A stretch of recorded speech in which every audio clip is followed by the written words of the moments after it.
through the power of the blood of Jesus. Hallelujah. At sa patnubay ng kapangyarihan ng Espiritu Santo, purihin ka, O Diyos. Hallelujah. Napakaliwanag, ganun tayo kamahal ng Diyos. Dapat alalahanin natin ang pagmamahal ng Diyos. Gayon na lamang ang pag-ibig ng Diyos sa sanlibutan. Ganun na lang ang pag-ibig ng Diyos sa mga tao. Kaya binigay niya ang kanyang buktong na anak. Ang sumampalataya sa Kanya ay hindi mapapahama kundi magkaroon ng buhay na walang hanggan. Ang sabi sa Roma chapter 3 verse 25, siya ang tinakda ng Diyos na maging handog upang sa pagbubo ng Kanyang dugo ay mapatawad ang kasalanan ng mga tao. Hallelujah! Hallelujah! Kaya nandito tayo upang mag-aral ng salita ng Diyos. Dahil maraming mga bagay marami tayong hindi nalalaman. Kaya sa pamagitan ng kanyang salita ay mahayag. Mahayag ang mga gawain ng dyablo sa kung paano tayo dinaya ng dyablo. Hallelujah! Ating pag-aralan ang gawain ng tao na hindi kalooban ng Diyos. Ating pag-aralan ang gawain ng mga tao na hindi kalooban ng Diyos. Ito'y gawain ng sanlibutan na nagdaya sa mga tao. Maraming mga tao nadaya dahil sa mga pakulo ng sanlibutan. Kaya ang sabi sa Jeremias chapter 17 verse 5, sinasabi ni Yahweh, paparusahan ko ang sinumang tumalikod sa akin at nagtiwala sa kanyang kapwang lakas ng tao na may hangganan ng buhay. Kaya maraming mga tao nagtiwala sa kanyang kapwa, sa kanilang mga pakulo, sa kanilang mga doktrina, nagtiwala sila. Hindi sila nagtiwala sa salita ng Diyos. Kaya nakita natin maraming mga bagay na daya tayo. Dahil ang sabi dito, ito ang maraming ginagawa ang mga tao na hindi kalooban ng Diyos, tulad ng aral ng puso. Ito is panukala at aral ng tao at isang ritual na di namalaya ng tao, mga daya ni Satanas upang lumakas ang kanyang kapangyarihan. Hindi alam ng mga tao, sila'y nagritual kay Satanas. Sa totoo lang, ang araw ng puso, ito'y araw ng kadiliman. Nagsilabasan ng espiritu ng dyablo upang magkasala ang mga tao, dayain. Ito mga espiritu ng kataksilan, lumalabas sa araw ng puso. Espiritu ng kahalayan, pag-araw ng puso ang mga tao. Ang mga bata ay mahalay. Pati may mga asawa naging mahalay. Upang ang mga tao ay maging mahalay, kaya nagkaroon ng espiritu ng kahalayan, pinadala ng dyablo sa araw ng puso. Espiritu ng simbuyo ng damdamin, ito pinapadala ng dyablo sa bawat tao. Hindi lang mga bata ngayon nagmamahalan, nagsisimbuyo ang kanilang mga damdamin, pati may mga asawa. Ang mga tao sa araw ng puso ay naging mahalay at nagtataksil sa isa't isa. Ano ba ang puso? Ano ba ang puso? Dahil ang sabi dito, sinabi ng Diyos kay Jeremias, Jeremias chapter 17 verse 9, Sino ang makakaunawa sa puso ng tao? Sino makakaunawa sa puso ng tao? Ito'y mandaraya at walang katulad. Wala nang lunas ang kanyang kabulukan. Napakaliwanag ang sabi ng Diyos, wala nang lunas ang kanyang kabulukan. Ang puso ng tao ay mandaraya. Tingnan mo mga lalaki, may asawa na, makakita pa ng iba, gusto niya uli asawain. Ganyan ang puso ng tao, mandaraya. Kahit mga babae, tingnan mo mga puso nila, mayroon pa silang mga gusto. Kaya makita natin, maliwanag ang sabi ng banal na aklat sa Jeremias, chapter 17, verse 9. Sino makakaunawa sa puso ng tao? Ito'y mandaraya at walang katulad. Wala nang lunas ang kanyang kabulukan. Ang puso natin ay mandaraya. Paano kung pinadalaan pa ng dyablo ng espiritu ng kahalayan, espiritu ng simbuyo ng damdamin? Ano mangyayari sa tao?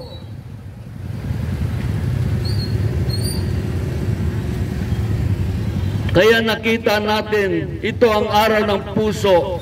Kung pag-aralan mo, gawa ito ng mga tao, mga pakulo ng sanlibutan. Hindi nila alam, ito'y araw ng kadiliman, ang araw ng puso. Ang mga tao ay nagtataksil sa isa't isa, sa kanilang mga partner.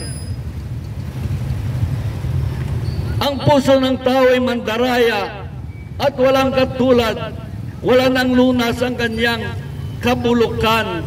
Ito ay isang sakit na espiritual na umiiral sa buhay ng tao, na hindi niya mapigilan ang paggawa ng kasalanan.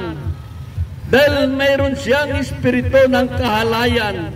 Dahil ang sabi dito sa Revelasyon ay ganito ang sinasabi naman sa Revelasyon o pahayag, chapter 17, verse 2. Nakikiapid ang babaeng ito sa mga hari sa lupa at nalasing sa alak ng kanyang kahalayan ang lahat ng tao sa sanlibutan. Ang lahat ng tao sa sanlibutan nalasing sa kahalayan. Ang mga tao nalasing sa kalibugan dahil nandoon sa kanila ang espiritu ng kahalayan, espiritu ng simboyo ng damdamin, espiritu ng kalibugan. Kaya ang mga tao gumagawa ng kasalanan. Nakikiapid ang babaeng ito sa mga hari sa lupa at nalasing sa alak ng kanyang kahalayan ang lahat ng tao sa sanlibutan. Kaya ang sabi naman dito sa Bayad chapter 14 verse 8, sumunod ang ikalawang anghel na nagsasabi, bumagsak ng dating makapangyariang Babylonia. Binigyan niya ng alak ang lahat ng tao, ng kanyang matapang na alak ng kahalayan, at pilit pinapainom ito sa kanila. Kaya nakita natin, ito ang espiritu ng kahalayan ay parang lason na papatay sa iyong pamumuhay espiritual. Tingnan mo mga tao na mga mahalay, laging gumagawa ng kasalanan. Tingnan mo mga lalaki na mahalay, laging gumagawa ng kasalanan, hindi mapigilan. Dahil mayroon niyang espiritu ng kahalayan. Ang mga babae na mahalay, laging gumagawa ng kasalanan. Nakita natin, lagi silang gumagawa ng kasalanan sa Diyos. Dahil ang sabi dito sa Kawikaan chapter 26 ay ganito sinasabi, 23 verse verse 27, ang masamang babae ay mapanganib na patibong. Tiyak na mamatay ang mahulog doon.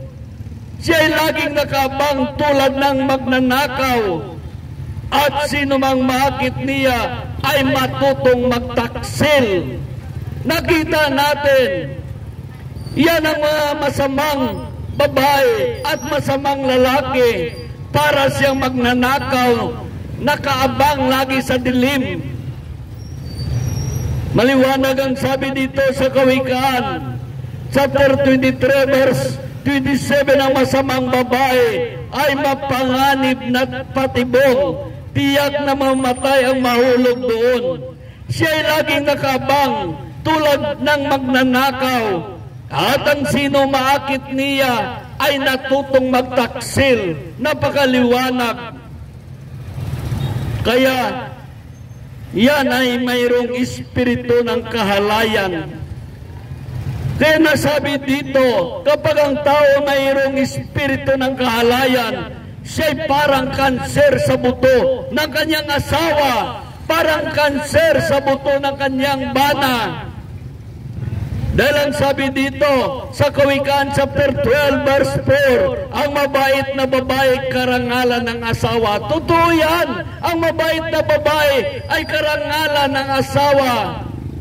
Ngunit kanser sa buto ang masamang asawa. Kanser sa buto. Kaya maraming mga tao, mga babae, bata pang namatay dahil ang asawa niya, bana niya ay kanser sa buto niya.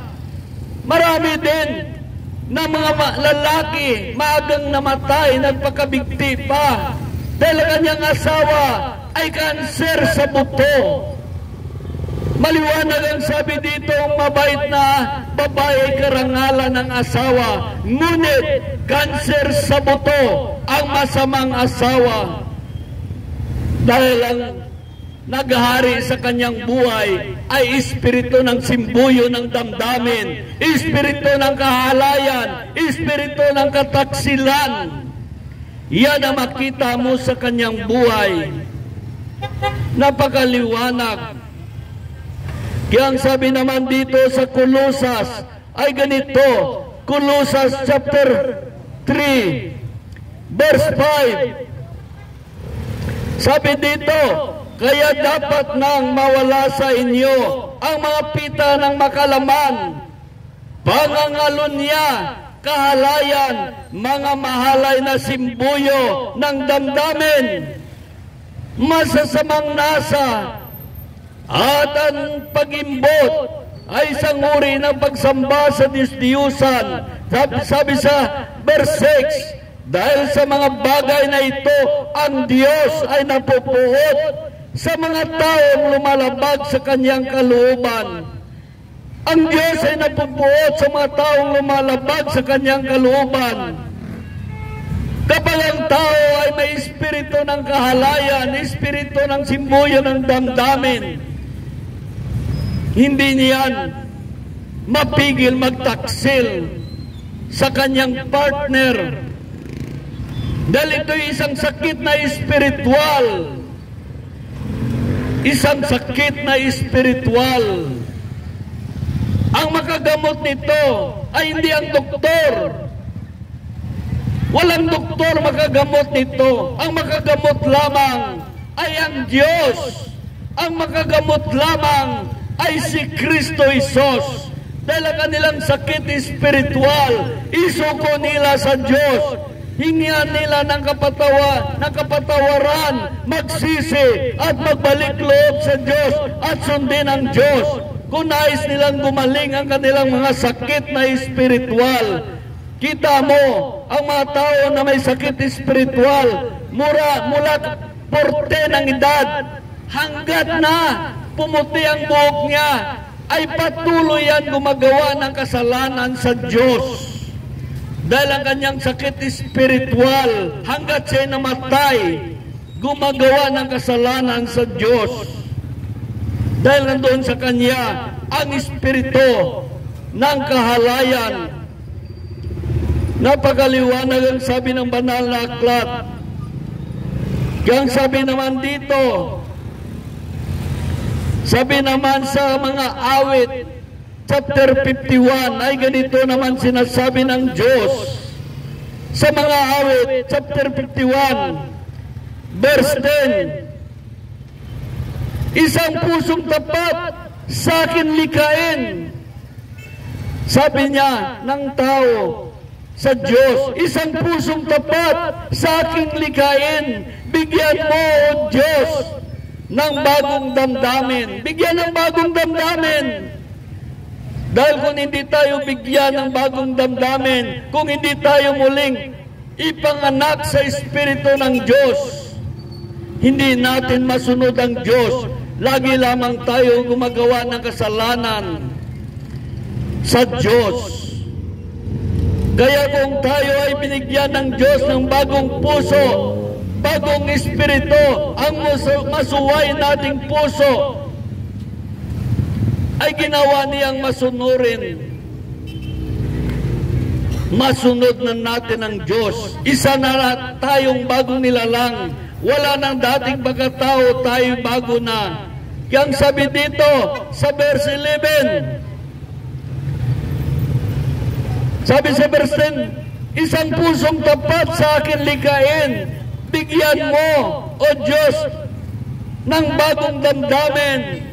Ang sa iyong harapan, huwag akong alisin ang Espiritu mo, ang paghariin, ang galak na dulot na iyong pagliligtas. Kaya sabi naman dito,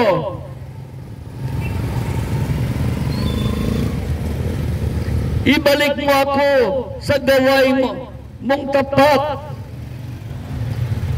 Kaya kailangan ilapit natin sa Diyos para palitan niya ang ating pusong masuwayin ng pusong masunurin sa Diyos.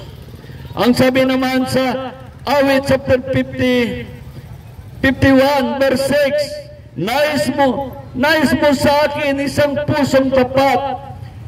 Puspusin mo ako ng dudong mong wagas.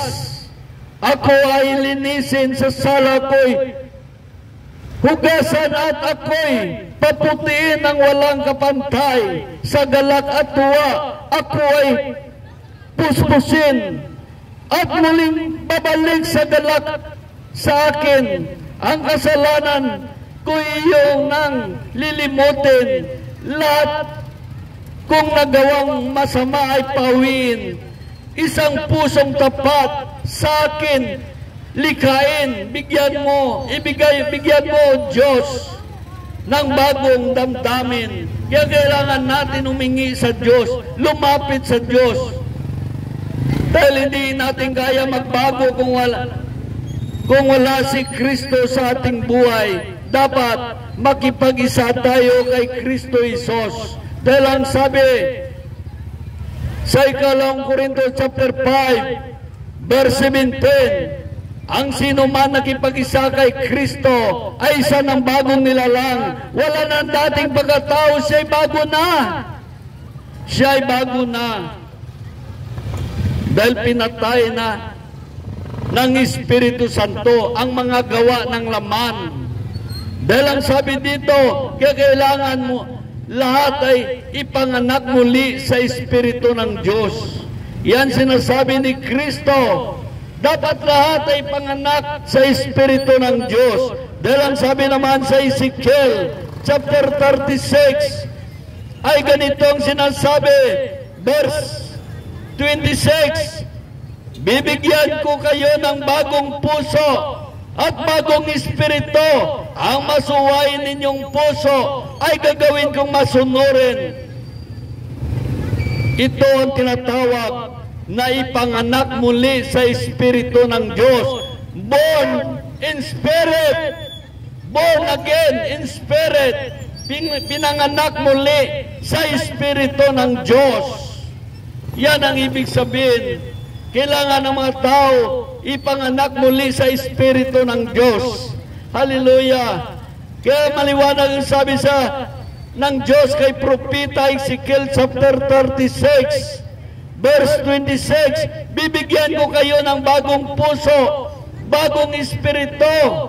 Ang masuway ninyong puso ay gagawin ko masunurin. Bibigyan ko kayo ng aking espiritu upang makalakad kayo ayon sa akin mga tuntunin at masunod ninyo mabuti ang aking mga utos.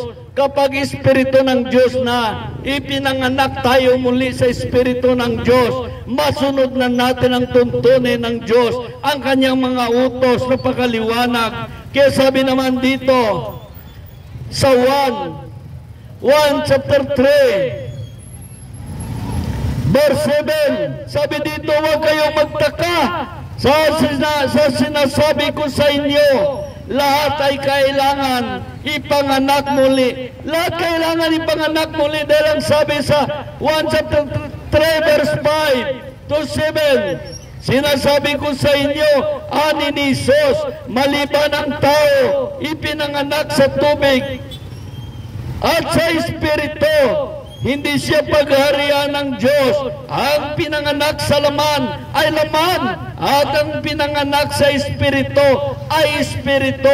Huwag kayong magtaka sa sinasabi ko sa inyo, lahat kailangan ipanganak muli sa Espiritu ng Diyos.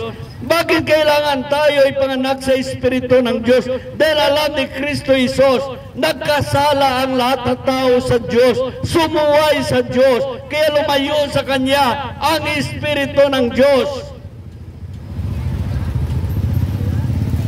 Kaya sabi ni David, likhain mo, O Diyos, sa akin ang pusong dalisay. Likhain mo sa akin. Kaya yan ang sabi sa Ezekiel.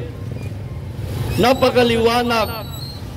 Bibigyan ko kayo ng bagong puso, bagong espiritu. Ang masuway ninyong puso ay papalitan ko ng pusong masunurin. Ang Diyos at si Kristo lamang ang makapagbago sa mga tao.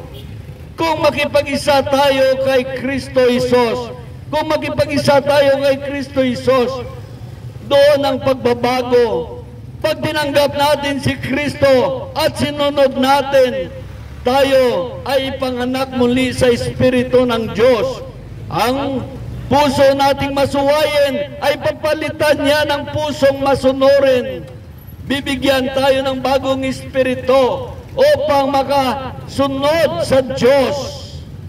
Masunod natin ang Diyos. Kaya ang sabi dito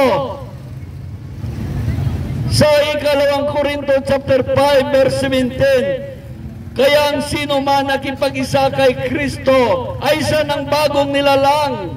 Wala nang dating pagkatao, siya ay bago na. Maraming mga tao nakipag-isa kay Kristo, binago sila ng Diyos. Bakit maraming mga tao hindi nagbabago?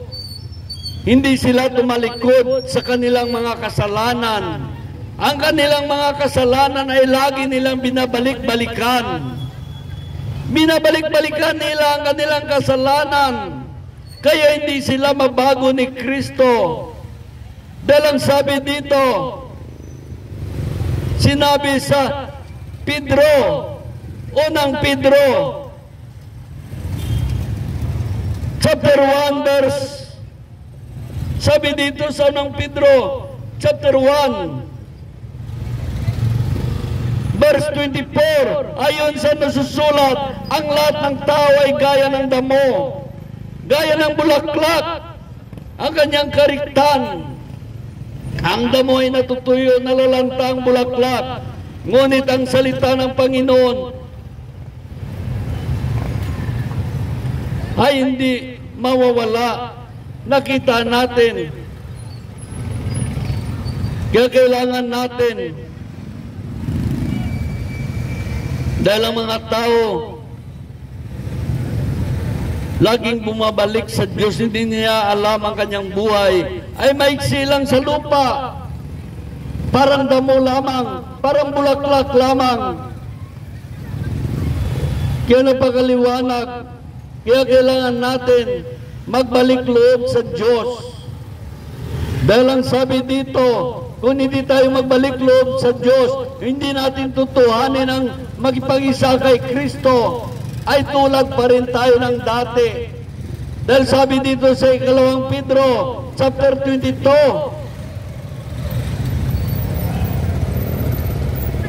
ikalawang Pedro, chapter 2, verse 22, kung magkagayon, angkop na angkop sa kanilang ang kasabihan, ang aso ay hayop, likas na madamdamin, at sa suka ay nagbabalik din.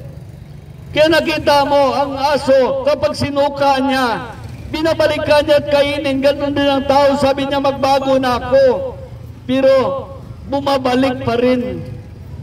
Sabi dito, ito naman ang baboy, paliguan mo man, babalik na muli sa dating lubluban. Totoo yan, ang baboy, subukan mo. Paliguan mo ang baboy, at pakawalan, babalik yan sa dati niyang lubluban. Ganyan ang mga makasalanan. Kahit ano pang gagawin mo, dahil mayroon siyang kahalayan, babalik pa rin siya sa dating lubluban. Kaya hindi mabago-bago ang tao, dahil mayroon siyang espiritu ng kahalayan, espiritu ng simbuyo ng damdamin. Kung hindi siya lumapit kay Kristo, hindi siya magbalik loob sa Diyos, magsisi sa kanyang mga ginagawang kasalanan, hindi mo mabago ang isang tao. Kailan ang tao magpag-isa kay Kristo, magbalik loob sa Diyos, magsisi, at sundin ang kalooban ng Diyos. Ngunit ang espiritu ng kahalayan, ang inaasik sa atin ng dyablo upang maging mahalay tayo, upang laging gumagawa ng kasalanan sa Diyos. Ito ang espiritu ng dyablo. Hinasik sa atin, lalo ngayon, malakas ngayon ang kapangyarihan ng dyablo sa araw ng puso, dahil ito'y araw ng kadiliman. Makinig kayo, explain natin mamaya para malaman ninyo ang buong katotohanan. Dahil ang sabi dito sa Colossus chapter 5, ay ganito ang sinasabi. Colossus chapter 5 verse 5. Colossus chapter 3 verse 5. Kaya dapat na mawala sa inyo ang pita ng laman, pangangalunya, kahalayan, mahalay na simbuyo na damdamin. Dapat mawala sa atin. Sabi dito sa verse 6, dahil sa mga bagay na ito, ang Diyos ay napuput sa mga taong lumalabag sa kanyang kalooban. Kaya binibigyan tayo ng espiritu ng kahalayan ng dyablo upang maging mahalay tayo. Binigyan tayo ng espiritu ng simbuyo ng damdamin upang makatingin tayo sa tao na nagahungag ang aton irong kung sa ayam ng mga gat. Kaya ang sabi dito sa Pahayago Revelation chapter 17, nakiapid ang babaeng ito sa mga hari sa lupa at nalasing sa alak ng kahalayan ang lahat ng tao sa sanlibutan. Napakaliwanag. Kaya darating ang panahon, pupuksayin ito ng Diyos ang kaharian ng espiritu ng kahalayan. Dahil ang sabi dito sa Pahayag chapter 14 verse 8, sumunod ang ikalawang anghel na nagsabi, bumagsak na ang dating makapangyarihang Babylonia. Binigyan niya ng alak binigyan na ng alak ang lahat ng tao ng kanyang matapang na alak ng kahalayan at pilit pinainom sa kanila. Yan ang mga espiritu ng kahalayan, makulit. Pilitin ka na pilitin. Isang siyat lang. Minsan lang. Kaya yan, napapahamak ang tao dahil makulit ang espiritu ng kahalayan. kinukulit ang mga tao.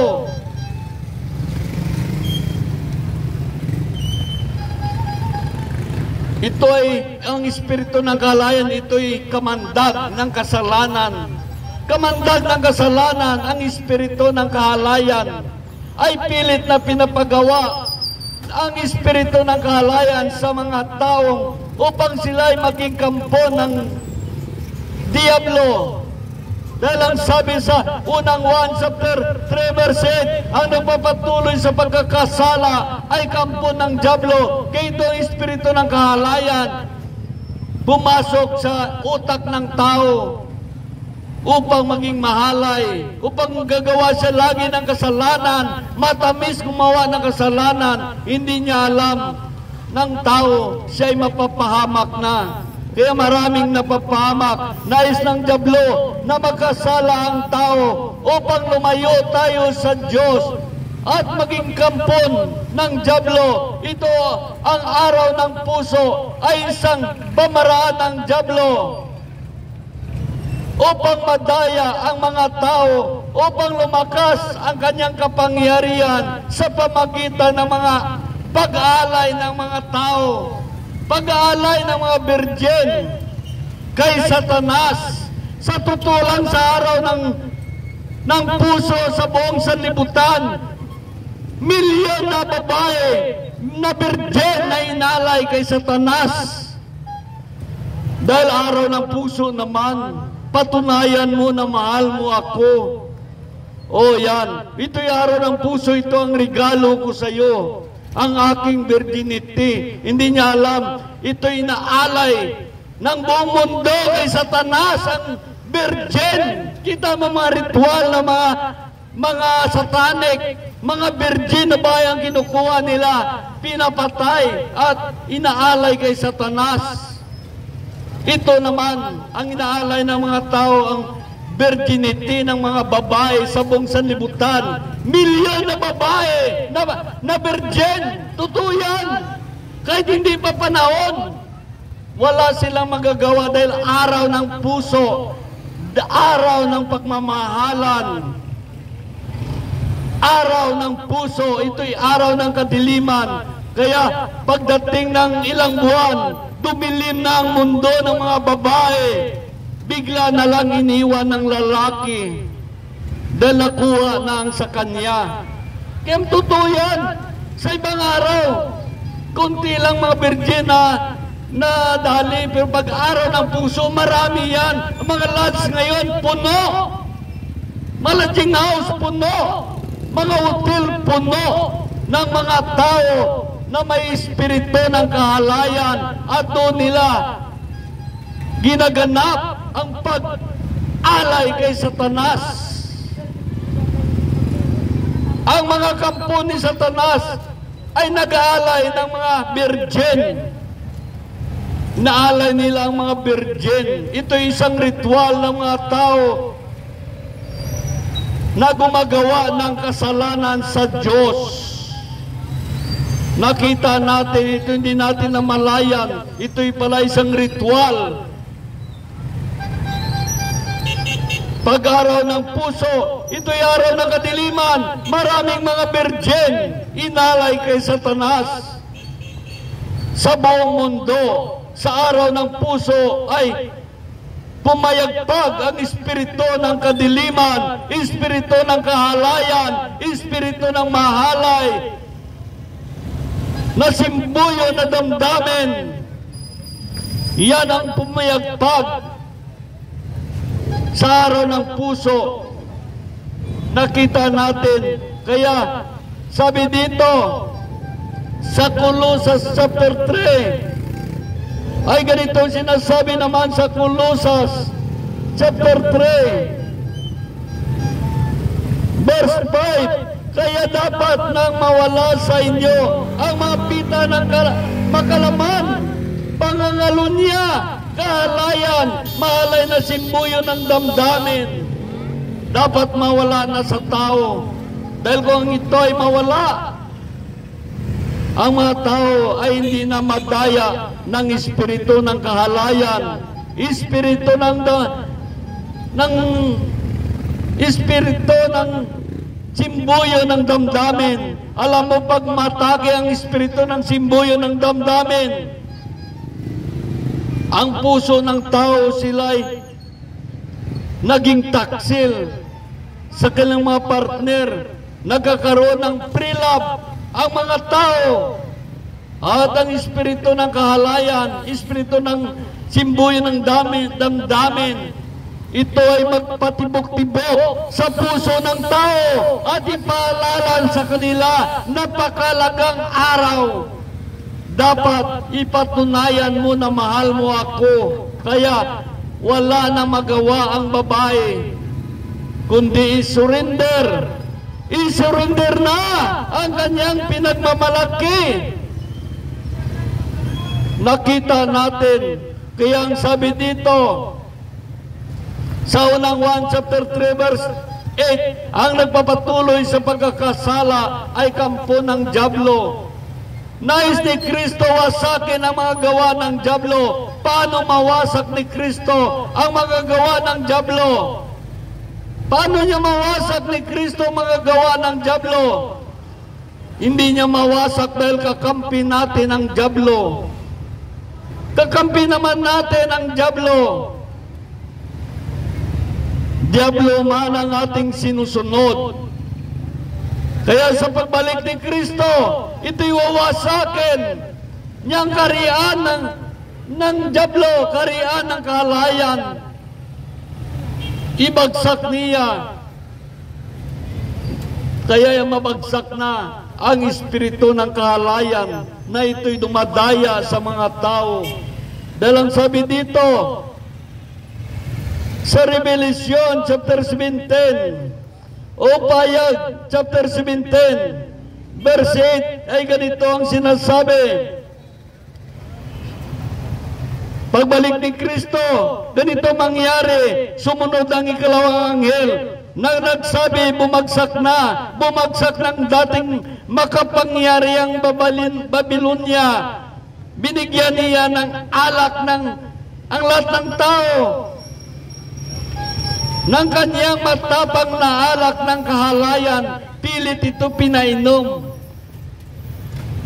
Ito sa kanila. Ang sabi sa Revelation ng Payag chapter 17 verse 2, nakikiapid ang babaeng ito sa mga hari sa lupa at nalasing sa alak ng kanyang kahalayan ang lahat ng tao sa sanlibutan. Nakita natin kung paano ang mga tao napailalim sa prinsipi ng sanlibutan na si Satanas.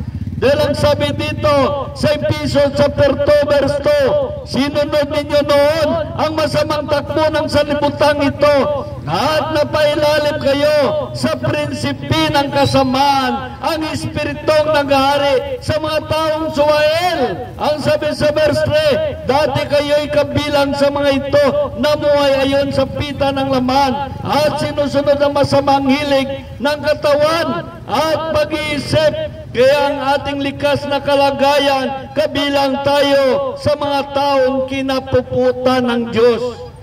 Hindi ka ba natakot kung kabilang tayo sa mga taong kinapuputan ng Diyos? Nakakatakot. Nung nalaman ko ito, natakot ako. Sinurinder ko sa Diyos ang lahat ng kasalanan na gawa ko sa Diyos. Ako noon, ganyan din tulad ninyo, namumuhay sa pagkakasala sa Diyos. Tayo ay makasanlibutan. Tayo ay dinadaya ng sanlibutan. Dinadaya ng simbuyo ng damdamin. Dinadaya ng espiritu ng kahalayan. Iyong dulo pala natin ay mapunta lamang tayo sa impyerno. Kaya nilagyan tayo ng espiritu ng kahalayan para lagi tayo gagawa ng kasalanan sa Diyos. Upang maging kampon tayo ng dyablo. Binigyan tayo ng espiritu ng kahalayan upang lagi tayo gagawa ng kasalanan. Dahil ang kasalanan natin ang dahilan upang lumayo tayo sa Diyos. Kaya ito ang espiritu ng sanlibutan, hindi ninyo alam na dumadaya din sa atin, espiritu ng makalaman. Dahil ang sabi dito sa Santiago chapter 4 verse 4, sabi dito, mga taksil, hindi ba ninyo alam ang nagipagkaibigan sa sanlibutan ay kinakaaway naman ninyo ang Diyos? Kaya ang sino man nagnanais na maging kaibigan ng sanlibutan ay kaaway ng Diyos. Paano tayo naging kaaway ng Diyos kung kaibigan natin ang sanlibutan? Dahil ang sabi dito sa unang 1 chapter 2 verse 15, huwag ninyong ibigin ang sanlibutan o ang mga bagay sa sanlibutan. Ang umibig sa sanlibutan ay hindi umibig sa Amang nasa langit, sapagkat ang nasa sanlibutan ang nakakapukaw na masamang pita ng laman. Nakakapukaw ng pita ng laman. Mga babae ngayon sa new generation, palabas-labas ng pusod. Kaya maraming mga tao na pupukaw ang kanilang laman at dinadrive na sila ng espiritu ng kahalayan, espiritu ng simbuyo ng damdamin upang sila gumawa ng kasalanan sa Diyos. Kaya sabi dito, huwag ninyong ibigin ang sanlibutan o ang mga bagay sa sanlibutan. Ang umibig sa sanlibutan ay hindi umibig sama sa langit, sapagkat ang lahat na sa sanlibutan ay nakakapukaw ng pita ng laman, mga nakakatukso sa paningin. Marami kang makita, matukso ka. Kahit wala kang pira, mangutang ka, kukuha ka ng appliances. Sabi dito, at ang karangyaan sa buhay ay hindi mula sa Ama na sa langit, kundi sa sanlibutan. Ang kayamanan hindi nang mula sa Ama na sa langit, kundi sa sanlibutan. Dahil masipag tayo, maganap buhay sa sanlibutan. Mula umaga hanggang hapon, kumakayod tayo sa sanlibutan. Kaya nagkaroon tayo ng kayamanan. Yan ang sanlibutan. Sabi dito sa verse 17, papanaw ang sanlibutan at ang lahat ng kinahumalingan nito, ngunit ang sumusunod sa kalooban ng Diyos ay mabubuhay magpakailanman. Mabubuhay magpakailanman. Dahil ang sabi dito sa unang 1 chapter 2, ay ganito naman sabi sa unang 1 chapter 2 verse 15. Ang sabi sa Roma chapter 8 verse 7 ay ganito naman sinasabi sa Roma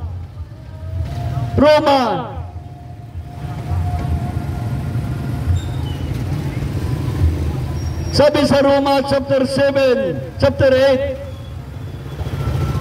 verse 7, sapagkat kalaban ng Diyos ang sino mang humahamaling sa mga bagay ukol sa laman, hindi siya makasunod sa kautusan ng Diyos at hindi niya kayang sumunod. At ang nabubuhay ayon sa laman ay hindi maaring kalulugdan ng Diyos. Hindi maaring kalulugdan ng Diyos ang mga nabubuhay ayon sa laman. Hallelujah! Hallelujah! Purihin ang Diyos.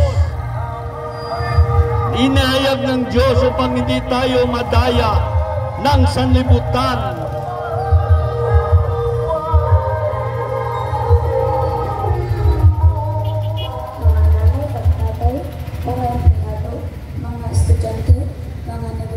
Inahayag ito ng Diyos upang hindi tayo madaya ng Espiritu. Hindi tayo madaya ng Espiritu ng kahalayan. Hindi tayo madaya ng Espiritu ng simboyo ng damdamin. Hindi tayo madaya ng espiritu ng sanlibutan. Hindi tayo madaya ng espiritu ng makalaman.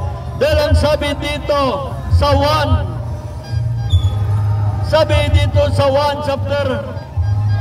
chapter 1 verse 4:10 ay ganito ang sinasabi.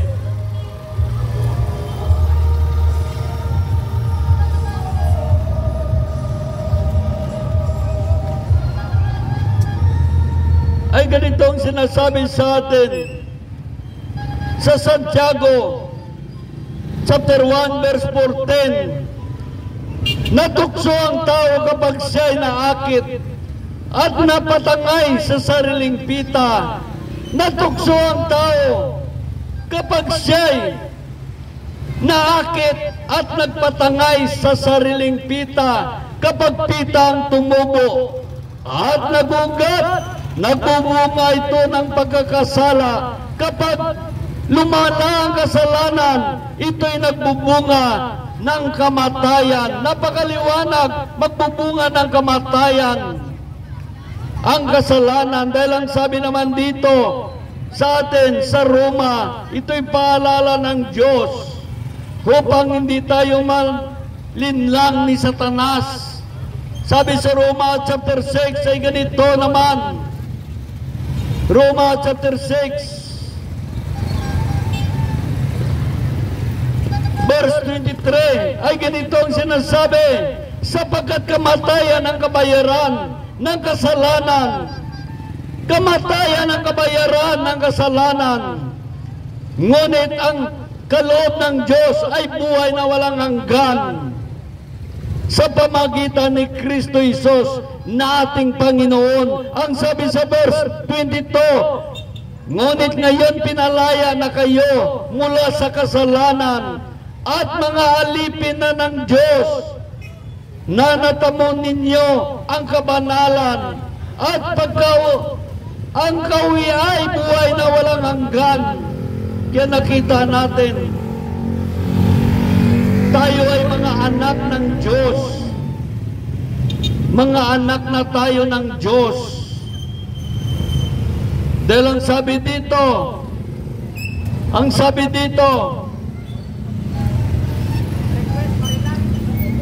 sa Roma chapter 8 verse 4:10, ang lahat na pinatubayan ng Espiritu ng Diyos ay mga anak ng Diyos. Napakaliwanag ang lahat na pinatubayan ng Espiritu ng Diyos. Kaya mga anak ng Diyos. Kaya maliwanag ang sabi sa Galatia chapter 5 verse 16. Itong sinasabi ko sa inyo, ang Espiritu ay gagawin ninyong patnubay sa inyong mga buhay. Huwag ninyong sundin ang pita ng laman. Huwag ninyong sundin ang pita ng laman. Dahil ang sabi naman dito,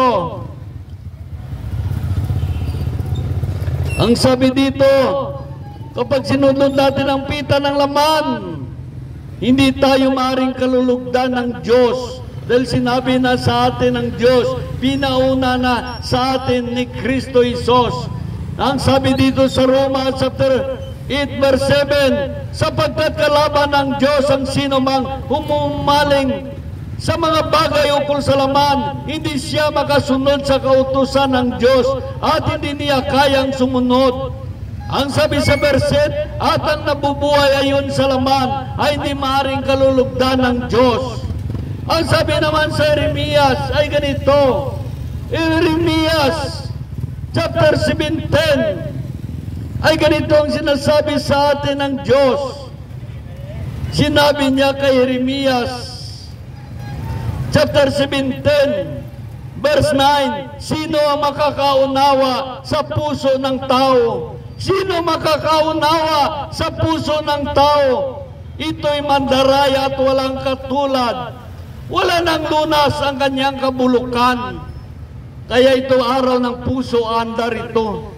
Andar ito mga pusong mandaraya na sinasabi ng Diyos. Papatong na sa likod nila ang espiritu ng kahalayan.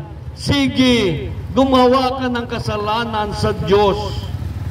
upang maging kampon ka ng dyablo. Yan nahalakhak ang dyablo sa atin.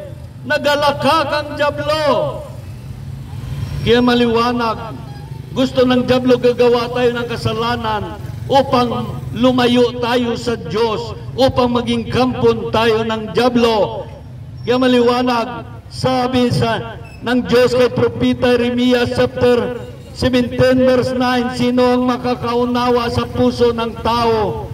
Ito'y mandaraya at wala nang katulad, wala nang lunas ang kanyang kabulukan. Ito'y sakit na espiritual.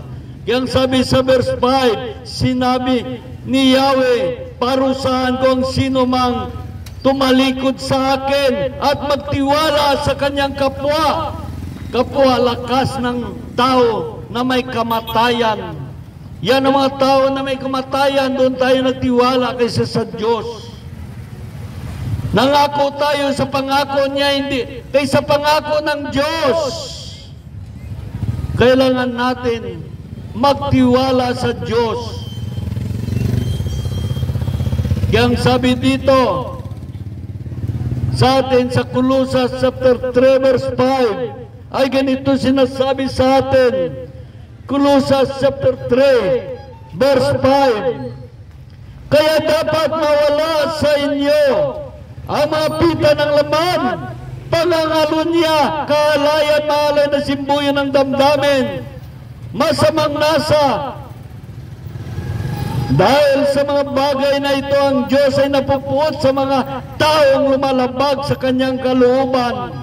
Sabi sa verse 7 nung una, nang pinagarian pa kayo ng masamang pita, nabuhay rin kayo sa kasama-sama ng mga taong gumagawa niyon. Ngunit ngayon itinakwil na ninyo ang lahat ng ito, galit, puot at sama ng loob. Iwasan na ninyo ang mamuyayaw at malaswang pananalita.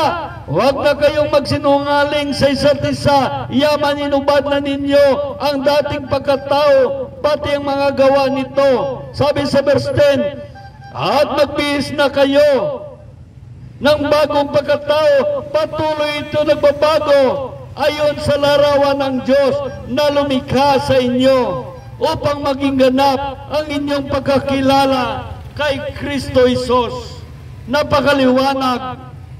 Upang maging ganap ang ating pagkilala kay Kristo Jesus. Dahil ang sabi naman sa Colossus chapter 3 verse 1, binuhay kayo muli kasama ni Kristo. Kaya pag sumakita ninyo ang mga bagay na panlangit na kinaroroonan ni Kristo, nakaupo sa kanan ng Diyos. Sabi sa verse 3, isa-isip ninyo mga bagay na panlangit at hindi mga bagay na panlupa. Isa-isip natin mga bagay na panlangit at hindi mga bagay na panlupa. Ang sabi naman sa Colossus chapter 2 ay ganito. Colossus chapter 2 verse 13 ay ganito ang sinasabi sa Colossus chapter 2 verse 13.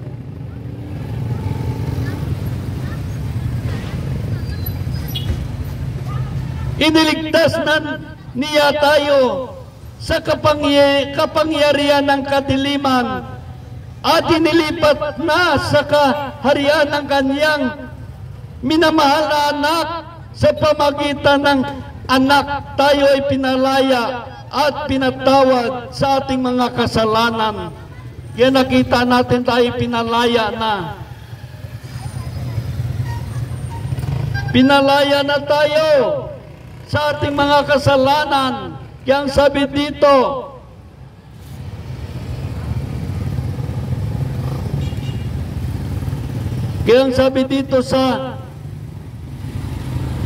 sa Roma chapter 8 verse 14 ay ganito naman ang sinasabi sa atin ng Diyos na dapat nating pakinggan at sundin at isabuhay. Sabi dito sa Roma chapter 8 verse 14, ang lahat na pinatubayan ng Espiritu ng Diyos ay mga anak ng Diyos, ay mga anak ng Diyos. Ang lahat na pinatubayan ng Espiritu ng Diyos ay mga anak ng Diyos. Kaya ang sabi dito sa Gawa, sinabi naman sa Gawa chapter 17, ay ganito naman sinasabi sa mga Gawa.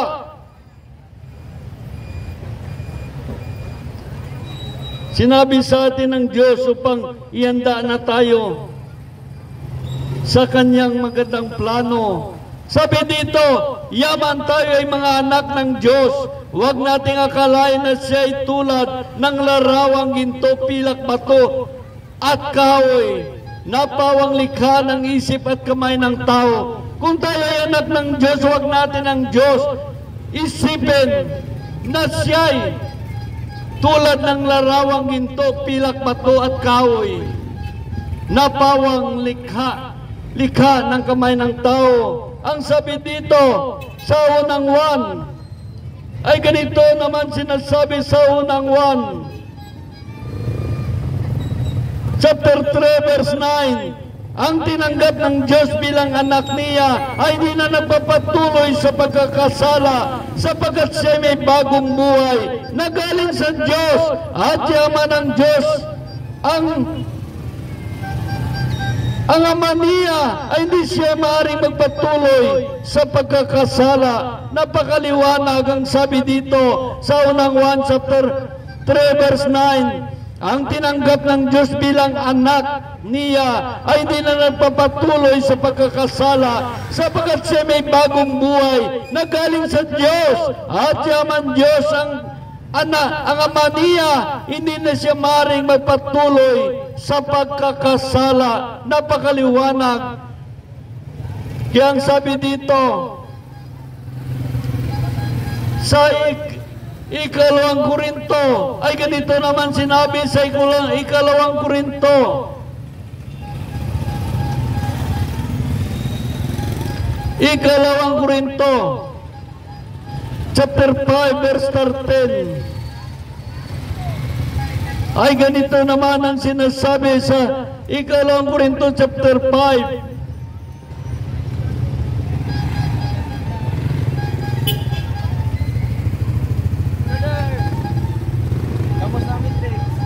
Sabi sa ikalawang Korinto chapter 5 verse 15, namatay siya para sa lahat upang ang mga nabubuhay ngayon ay huwag nang mabuhay para sa sarili, kundi para kay Kristo, namatay at muling nabuhay para sa atin. Kaya namatay si Kristo para sa atin. Kaya parangalan natin ng Diyos. Dahil ang sabi dito sa Roma chapter 1, sabi sa 1 chapter 1 verse 13, ay ganito naman ang sinasabi sa 1 chapter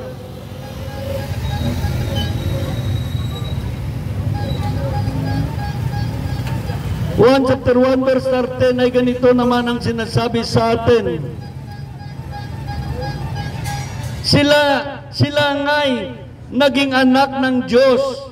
Sila nga'y naging anak ng Diyos. Hindi dahil sa isinilang sila ayon sa kalikasan ng tao, o sa pita ng laman, o kagagawa ng tao. Ang pagiging anak nila ay buhat sa Diyos. Ang ating pagiging anak ay buhat sa Diyos. Kaya dapat kung anak tayo ng Diyos, ay kilalanin mo ang Diyos.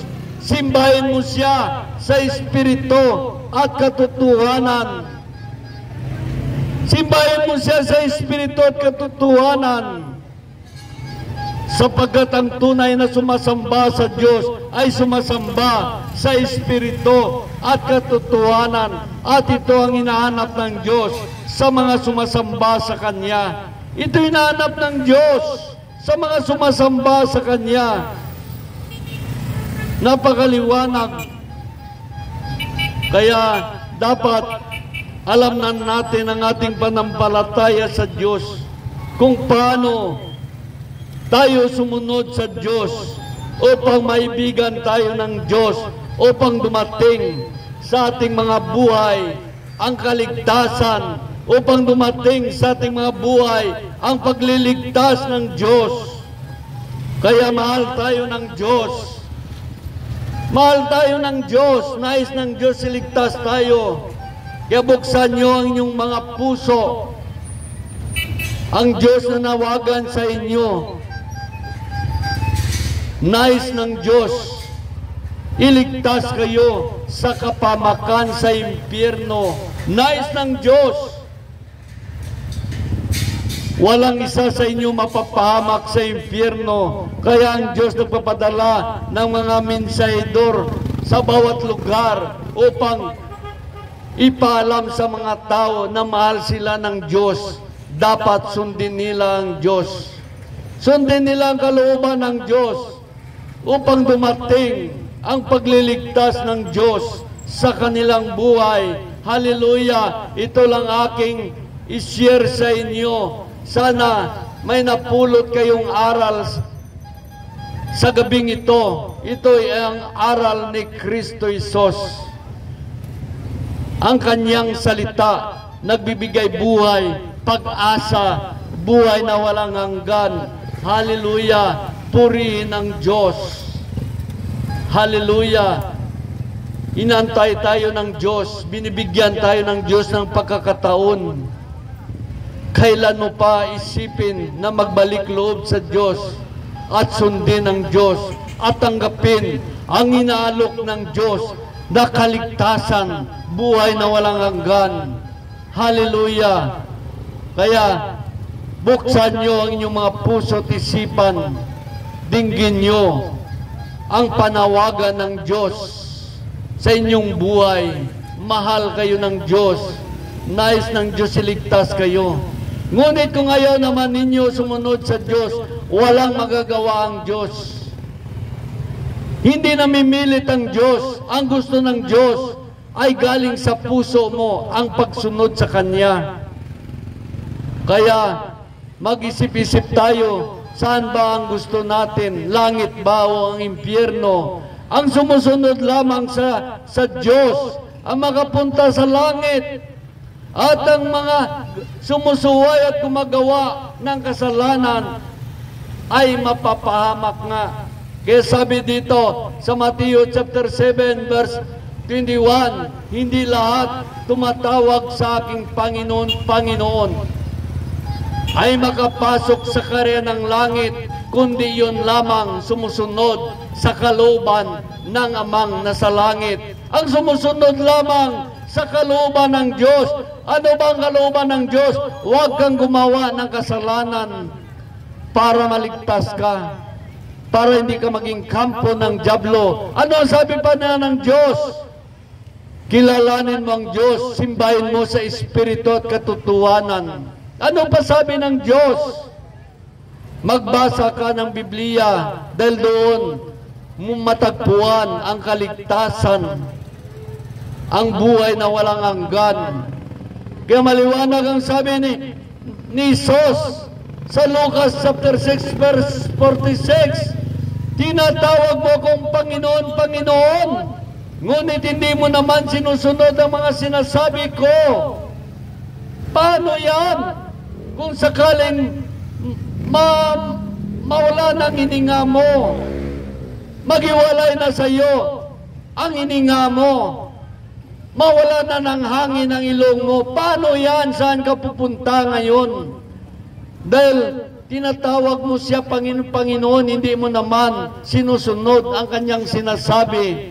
Kaya buksan natin ang ating puso at isipan, dinggin natin kung nais natin ang kaligtasan.